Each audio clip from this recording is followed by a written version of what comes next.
welcome back, my fellow Lovecraftians. It's been a while since we've read a story together, so today I prepared one of my favorites, Sweet Emengarde of the Heart of a Country Gal. We're gonna dive right into it.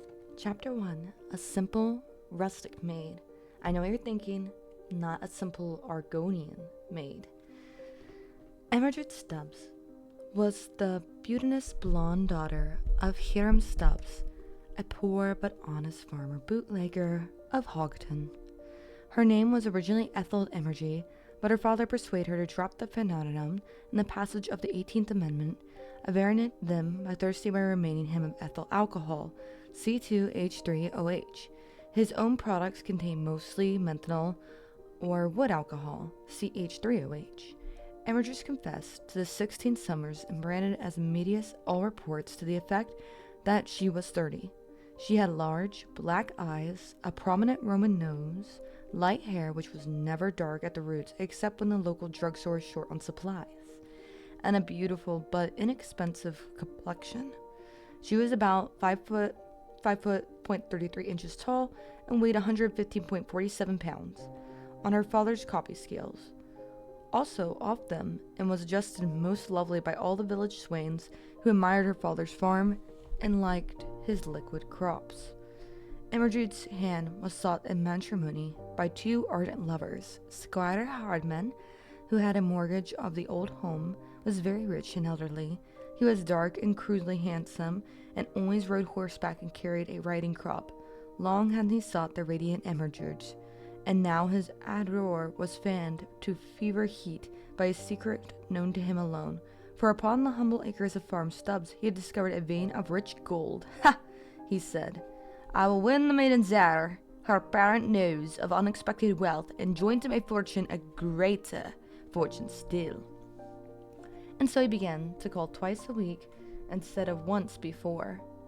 But alas, for the sinister designs of a villain, Squire Hartman was not the only suitor for the fair one.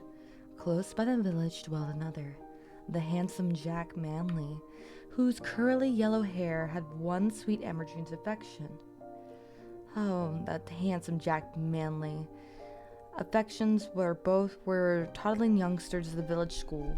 Jack had long been too bashful to declare his passion, but one day, while strolling along a shady lane by the old mill with Emengarde, he had found the courage to utter which was within his heart.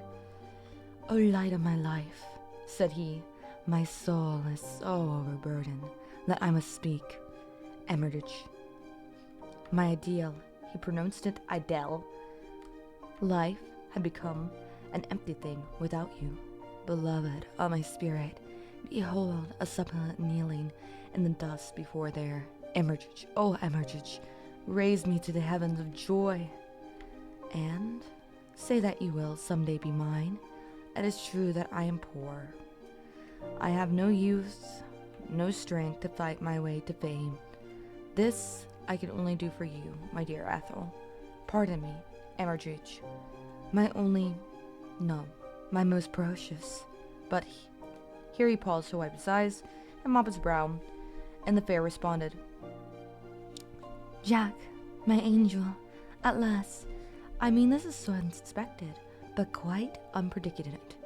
I had never dreamed that you'd entertain sentiments of affection in connection with one so lowly as Farmer Stubbs' child. For I still but a child, such is your natural nobility that I had feared. I mean not that you would be blind to such slight charms as I possess, that you would seek your fortune in the great city, there meeting in weddings one of those more commonly damsels whose splendor we observe in fashion books. But Jack, since it is really I whom you adore, let us waive all needless circumstances, Jack, my darling. My heart has long been susceptible to your manly graces. I cherish affection for thee. Consider me thine own, and be sure to buy the ring at Perkins' hardware store, where they have such nice imitation diamonds in the window. Emengarde, my love. Jack, my precious, my darling, my own, my God. Chapter 2. And the villains still pursued her. But These tender passages, sacred through their fervor, did not pass unobserved by profane eyes, for crouched in the bushes and gritting his teeth, Squire Hardman. When the lovers had finally strolled away, he leapt out into the lane, viciously twirling his mustache and riding crop and kicking an unquestionably innocent cat, who was also out strolling. "Curses," he said. "Hardman, not the cat. I am fooled in my plot to get the farm and the girl, but Jack Manley shall never succeed. I am a man of power. We shall see." Therefore, he repaired to the humble Stubbs' cottage, where he found a fond father in the still cellar washing bottles under the supervision of a gentle wife and mother, Hannah Stubbs. Coming directly to the point, the villain spoke. "Farmer Stubbs, I cherish a tender affection of long standing for your lovely offspring, Ethel Emengarde, and I am consumed with love, and wish her hand in matrimony. Always a man of few words, I will not descend to euphemisms. Give me the girl, or I will foreclose the mortgage and take the old home." "But, sir," pleaded the distracted Stubbs, while his stricken spouse merely glowered, "I am sure the child's affections are elsewhere placed." "She must be mine," sternly snapped the sinister squire. "I will make her love me. None shall resist my will. Either she becomes my wife, or an old homestead goes." And with a sneer and a flick of his riding crop, Squire Harriman strolled out into the night. Scarce had he departed when he entered in the black door of the radiant lovers, eager to tell Senior Stubbs of their newfound happiness. Imagine the universal consternation which reigned when all was known. Tears flowed like white ale, till suddenly Jack remembered he was the hero and raised his head, declaiming in approximately virile accents, "Never shall the fair Emengarde be offered up to this beast. As I sacrifice while I live, I shall protect her. She is mine, mine, mine, mine, and then some. Fear not, dear father and mother to be. I will defend you all. You shall have the old home still." Though Jack by no means was sympathy with Stubbs' kind of farm procedure, he did love Emergine. "And I shall lead to the altar the beauteous Emengarde, loveliest of her sex, to perdition with cruel squire and ill-gotten gold. The right shall always win, and the hero is always in the right. I will go to the great city, and there make a fortune. To save you all, the mortgage fall due. Farewell, my love. I leave you now in tears, but I shall return to pay off the mortgage and claim you as my bride. Jack, my protector. Eridine, my sweet roll. Dearest, darling. And do not forget the ring at Perkins. Oh, ah." But the resourceful Squire Hardman was not so easily to be fooled. Close by the village lay a disreputable settlement of uncut shacks, populated by a shiftless scum who lived by the thriving in old jobs. Here the devilish villain scared two accomplices, ill-favored fellows who were very clearly no gentlemen, and in the night the evil three broke into Stubbs' cottage and abducted the fair Emengarde, taking her to a witch hovel in settlement, and placed her under the charge of Mother Maria, a hideous old hag. Farmer Stubbs was quite distracted, and would have advertised in the papers if he had the cost, had been less than a cent, a word for each intersection. Emengarde was firm, and never wavered in her refusal to wed the villain. "Ah, my turtle beauty," quoth he, "I have ye in my power, and sooner or later I will break the will of thine. Meanwhile, think of your poor old father and mother as turned on hearth and home and wandering helpless through the meadows." "Oh, spare them," said the maiden. "Never!" "Ha ha ha ha!" leered the brute. And so the cruel days sped on, while all in ignorance young Jack Manley was seeking fame and fortune in the great city. Chapter 4. Subtle Villainy. One day, Squire Harmon sat in the front parlor of his expensive and paddle-tail home, indulging in his favorite pastime of gnashing his teeth and swishing his riding crop. A great thought came to him, and he cursed aloud at the statue of Satan on the ox mantelpiece. "Fool that I am!" he cried. "Why did I ever waste all this trouble on the girl when I can get the farm by simply foreclosing? I never thought of that. I will let the girl go, take the farm, and be free to wed some fair city maid like the leading lady of the burlesque troupe which played last week at the town hall. And soon he went down to the settlement, apologizing to Emengarde, and let her go home. And went home himself to plot new crimes and invent new modes of villainy. The days wore on, and the Stubbles grew very sad over the coming loss of their home, and still, but no one seemed able to do anything about it. One day, a party of hunters from the city chanced to stray over the old farm, and one of them found the gold. Hiding his discovery from his companions, he feigned a rattlesnake bite and went to the Stubbs cottage of the usual kind of aid. Emergence opened the door and saw him. He saw her, and in a moment resolved to win her and the gold. For my old mother's sake, I must, he cried loudly to himself. No sacrifice is too great. Chapter 4. The City Chap. Alden Redditer Jones was a Polish man of the world from the great city, and in his sophisticated hands our poor little emigrant was a mere child. One could almost believe that 16-year-old stuff. Allegri was a fast worker, but never crude. He could have taught himself, hardman, a thing or two about finesse or chiking. Thus, only a week after his advent to the Stubbs family circle, where he lurked like the vile serpent that he was, he had persuaded the heroine to elope. It was in the night that she went, leaving a note for her parents, sniffing the familiar mash for the last time, and kissing the cat goodbye. Touching stuff. On the train, Allegren became sleepy and slumped down on the seat, allowing a paper to fall out of his pocket by accident. Emergent, taking advantage of her supposed position as bride to be, picked up the folded sheet and read its perfumed expansions. When lo, she almost fainted. It was a love letter from another woman. Paradis deceiver, she whispered at the sleeping Algren. So this is all that you bestowed fidelity amounts to. I'm done with you. For all eternity. So saying, she pushed him out the window and settled down for a much-needed rest. When the noisy train pulled into the dark station at the city, poor helpless Emergan was all alone without the money to get back to Hogton. Oh, why? She sighed. An innocent regret. Didn't I take his pocketbook before I pushed him out?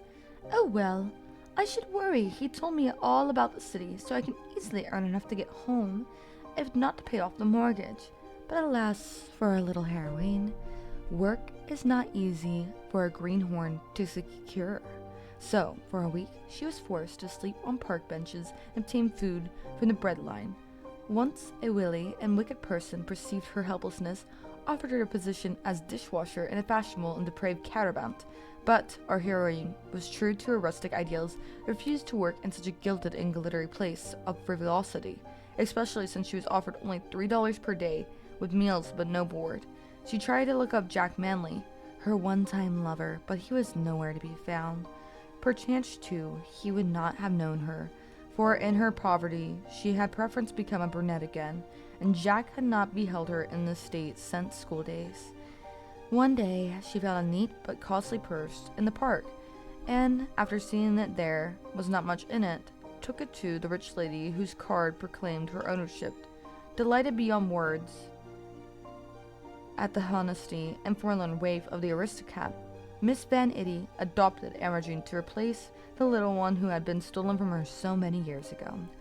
How like my precious Maud, she sighed as she watched the fair brunette return to blondness, and so several weeks passed, with the old folks at the home tearing their hairs and wicked Squire Hardman chuckling devilishly. The next chapter is titled Happy Ever Afterward.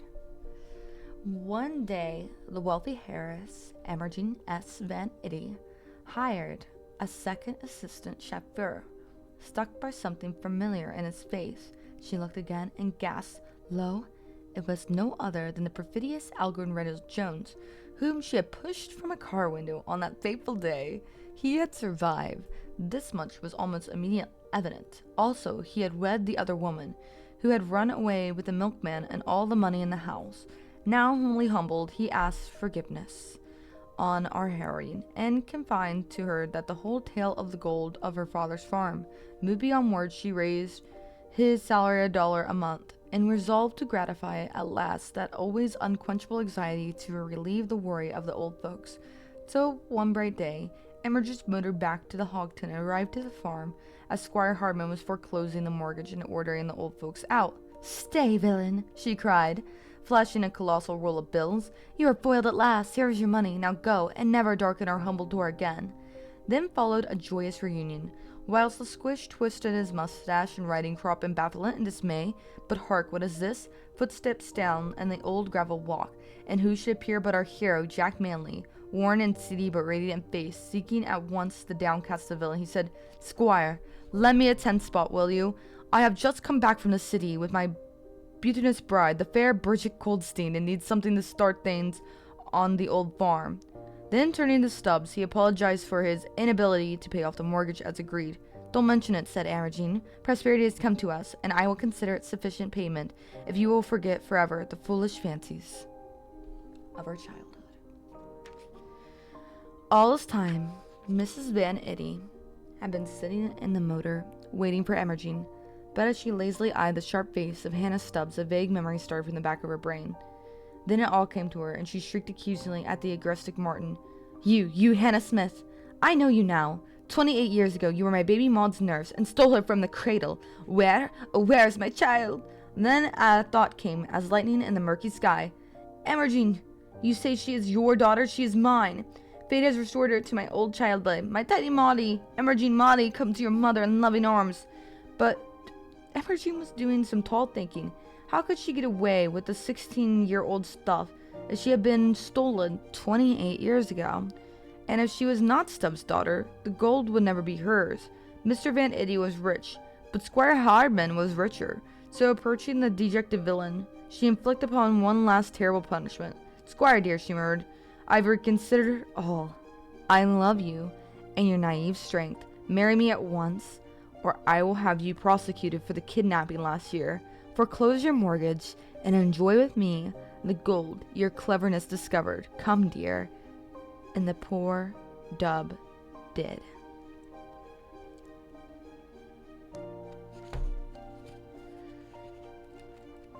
I believe that's all to that story. Yes, the next one's titled Memory, that we'll be reading. What a plot twist upon a plot twist upon a plot twist. Can you believe that Imogen was the villain all along? Her cleverness, her multiple lovers. She almost reminds me of Tree Trunks from Adventure Time. I couldn't believe how many turns the story had. My neck was starting to hurt from the whiplash. First, Imogen was a damsel in distress with her childhood lover. Then, she was promised to a wicked count who wanted to take her away so that he could have the gold. Then, another man stumbled upon the gold and asked to marry her and was going to help her pay off her loans because the other guy never came back, her childhood lover. Then, when she gets into town, she just returns a purse and becomes heiress, kind of, in a way, to a noble because it reminds her of her daughter Maud. Then at the end, Maud is Imogen, which makes sense because at the beginning of the story it says that she looks about 30, but she takes good care of herself so she looks younger. So that makes sense why at the end it said she was stolen 28 years ago, but she also is only 16 to the other parents. So with all that, I think what she did was rightfully so, to marry the count after all and take all that gold. Honestly, I wonder if she'll be a Black Widow because she pushed that one guy out of the train. In my mind, she kills the count, has the gold, and lives happily ever after with absolutely nobody but herself.